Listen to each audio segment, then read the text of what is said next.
In this video, I want to show you why you might not get the results that you want in your marketing when you expect to get short-term results versus when you expect to get long-term results. So I noticed a dissonance between marketing initiatives and goals that app marketing teams are setting for themselves. Oftentimes, we expect to get short-term results from long-term marketing initiatives. And this is something I actually want to show you in this quadrant, where we are taking a look at marketing initiatives and we divide them in short and long term, and the impact of the marketing initiatives and what you should do and what you shouldn't do when you expect to get short-term results versus what you expect when you expect to get long-term results. So there's one thing that I noticed clients are always having issues with, which is they are doing very long-term tactics, marketing initiatives, but they expect to get actually a lot of users from that. And it doesn't work like that. It can't work like that because they are using tactics that actually need to develop over a longer time period, yet their expectation of that tactic is much higher, and the reality or the technique behind it actually needs much longer time in order to develop to a proper strategy that brings you users on a consistent basis.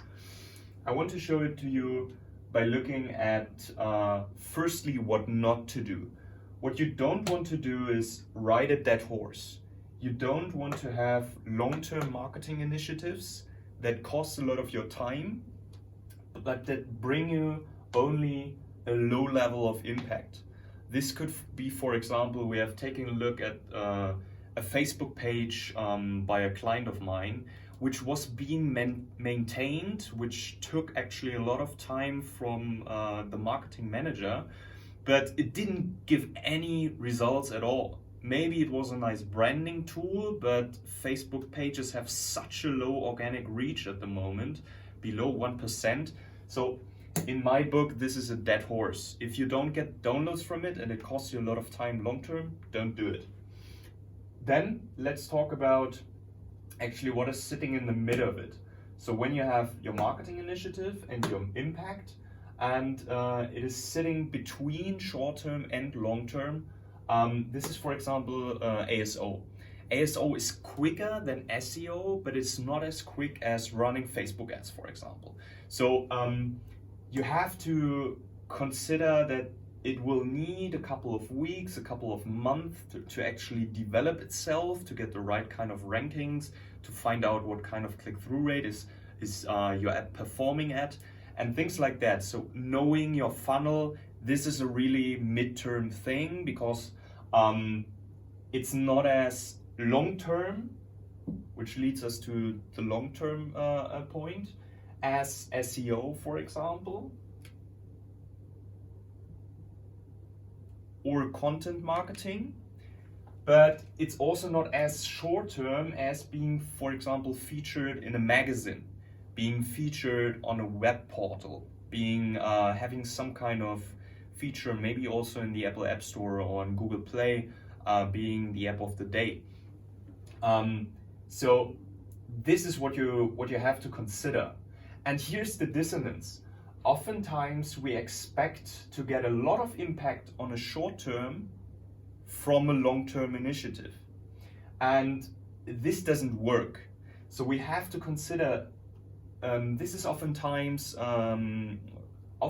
it's push marketing, which is giving us short-term results if we want short-term results, which is, for example, social media advertising.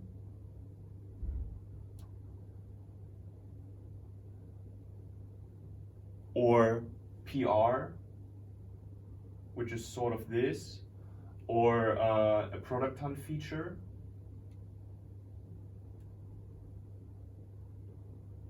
Right? That's giving us an impact, which is very short term. And long term is content marketing, SEO, but also things like, which is also considered to be a content marketing technique, starting a podcast, for example, building your community around your app. These are all long-term. And the point that I want to make is these don't live in silos. So what you can do, and this is actually what a lot of smart apps are doing, you can combine these two. Let me give you an example what Blinkist was doing. They were running very successful content marketing, but since content marketing is long-term, what they did, they supplied it with short-term advertising. And they didn't run Facebook ads or something like that. They run Taboola and Outbrain ads, which are recommendation search engines for content. So every time you see on a website, this is a recommended article you should also read, this is when these ad networks are basically coming into play. And this helped them to get a lot of short-term impact from their long-term content that they have built up over time, right? Building this magazine of sharing knowledge about their blinks. And this can also be done with podcasts. This can be done with communities. You could, there are, for example, communities that have been built on $1,000 and you have 10,000 members in there. Like all of these things are possible when you're savvy with running a good combination of those. So what I want to bring you across is the point that you have to consider that there might be a dissonance in your strategy if you want to have short-term results, let's say in 3 months, 100,000 users, but all you're doing is very long-term. So that can't work.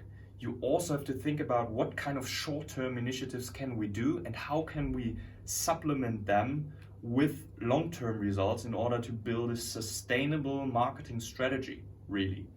And on how to do that and basically getting more into the how of which channels are working at the moment for app marketing.